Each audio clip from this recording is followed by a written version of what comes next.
Want to see more cool videos on our channel? We do, so press this bell and enable to send notifications.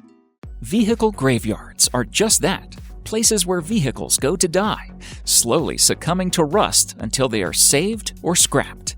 The decaying vehicles can often be an eerie sight, and many of the largest vehicle graveyards boast some fairly strange stories. Here are 10 strange graveyards that exist on Earth. Number 10. Trains. After years of faithful service, not all trains are broken up or sold for scrap. Some find themselves in train graveyards, slowly rusting and being enveloped by nature. Retired from the tracks by obsolescence, outdated technology, financial cuts, or political changes, there are a number of these giant graveyards scattered around the world. The photos of these yards let us witness the magnificent decay of these once mighty vehicles. There is one in Kusadasi, Turkey, which serves as an afterlife to 33 steam locomotives. Another famous site for abandoned train bodies is the Great Train Graveyard, which can be found in the deserted outskirts of Bolivia, in a place called Uyuni, deep into the Andean plains. Whilst in Germany, an entire railway yard, known as Complex M, is home to dozens of rusting relics of Cold War rail. And in Hungary, an entire workshop has been abandoned. Number 9. Bicycles. Last year, bike sharing took off in China, with dozens of bike share companies quickly flooding city streets with millions of brightly colored rental bicycles. However, the rapid growth vastly outpaced immediate demand and overwhelmed Chinese cities, where infrastructure and regulations were not prepared to handle a sudden flood of millions of shared bicycles. Riders would park bikes anywhere or just abandon them, resulting in bicycles piling up and blocking already crowded streets and pathways.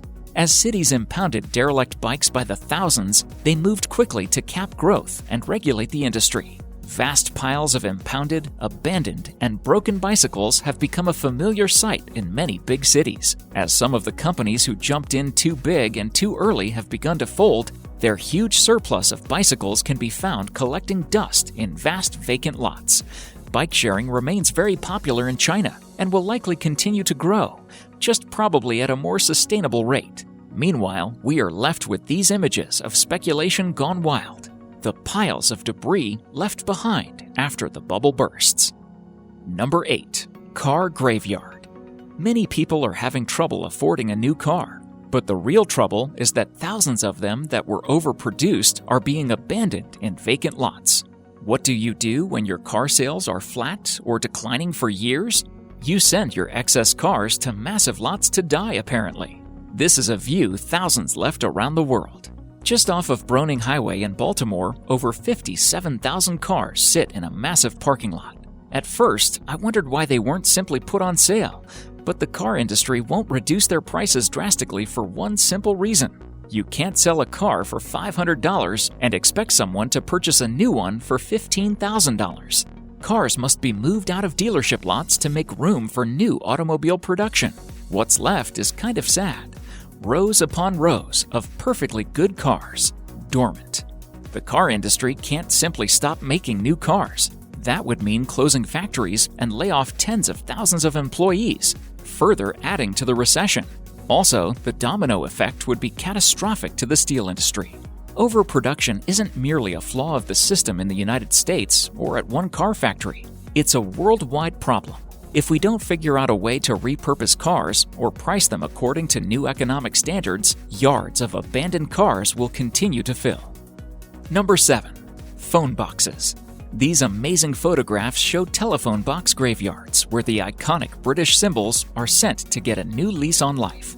The rows and rows of rusted red telephone boxes which no longer ring may create a strikingly sad image, but luckily, these decommissioned symbols of Britain, as iconic as fish and chips or the Queen, have not been sent to die or decompose. Instead, they are taken to telephone box graveyards, where they are lovingly rejuvenated. Mike Shores, 80, of Carlton Miniot, Yorks, spent the best part of his career creating a place in the grounds of his home for the kiosks to await their afterlife abroad with a loving collector, or as a bold statement in a British garden. Until he retired just 2 years ago, staff at his village garage would devote 100 hours of tender loving care to each booth, stripping them, repainting them in the red once stipulated by the General Post Office, and putting in new glass to restore them to their former glory. Number 6. Neon displays. The neon-lit night sky of Las Vegas is one of the most iconic sights of the 20th century. It is the peculiar mix of burlesque, kitsch, and retro-modern that has marked the visual identity of an age. Many of the most recognizable neon displays in the golden age of Las Vegas casinos have been produced by young electric sign company, Yesco. This Salt Lake City-based company has maintained a storage yard in Las Vegas for decades. This 3-acre plot has, over the years, become a veritable graveyard of disused neon signs. It is the final resting place of some notable pieces of Vegas history, like the original Aladdin's lamp from the first version of Aladdin Casino, Binion's horseshoe, Silver Slipper, and the Golden Nugget. There are over 150 decommissioned, non-restored neon signs at this location. In 2005, the La Concha Hotel, a Paul Revere Williams design, was moved up the street to serve as the museum's visitor center. Number 5. Motorcycle Graveyard. This story is both a motorcycle lover's dream and nightmare. It comes from the depths of the internet, passed around on specialist forums and chat rooms, a tale of amazing discovery and woeful loss.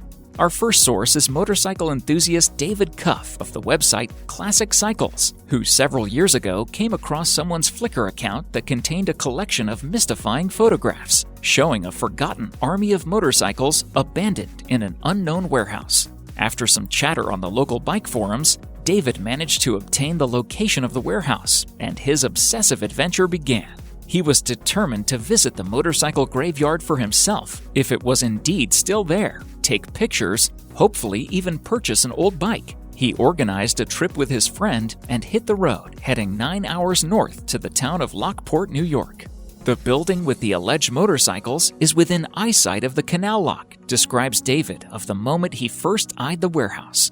We hung out by the lock for a little while watching boats being raised and lowered. I was getting a feel for the area and casing the building like a bank robber. Number 4. Crumbling presidential heads. In Croker, Virginia stands a sight that would make just about anybody stop in their tracks. 43 ghostly effigies of presidents past crowd together in the tall grass. Some of the 18 to 20-foot busts have crumbling noses. Tear-like stains fall from the eyes of others. All have bashed-in heads to some degree. This could be the scene from the world's most patriotic horror movie, but it's all too real, and Howard Hankins' family farm is just the latest stop on the bust's larger-than-life journey from iconic pieces of art to zombie-like markers of America's past. The busts are all that remains of Virginia's President's Park, a now-defunct open-air museum where visitors could once walk among the presidential heads. Number 3. Yellow taxis. What fate awaits a taxi that has already worked enough? Or, for example, after an accident or a first service company suddenly goes bankrupt? Well, damaged and unwanted cars are sent to the taxi graveyard. Here is one from northeast Moscow. Recorded from a drone, hundreds of abandoned yellow cars that once wandered the streets remain parked outdoors and are slowly covering in rust. Sometimes, however, cars and accidents are dismantled for spare parts, which are then installed in newer cars. Number 2. Ships.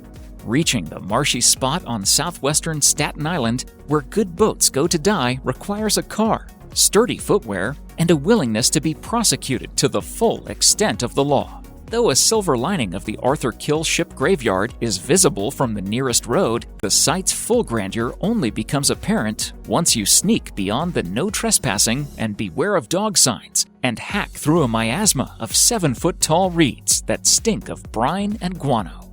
The thicket finally dead ends at a colossal pile of junk, thousands of splintered beams of lumber mixed in with broken engine parts. Just beyond this debris field lie as many as 36 ghostly ships in various states of decay, abandoned decades ago in this isolated corner of New York City. Number 1. Plane. Eerie photos have emerged of hundreds of retired aircraft parked in rows and set in formations in aviation graveyards across America.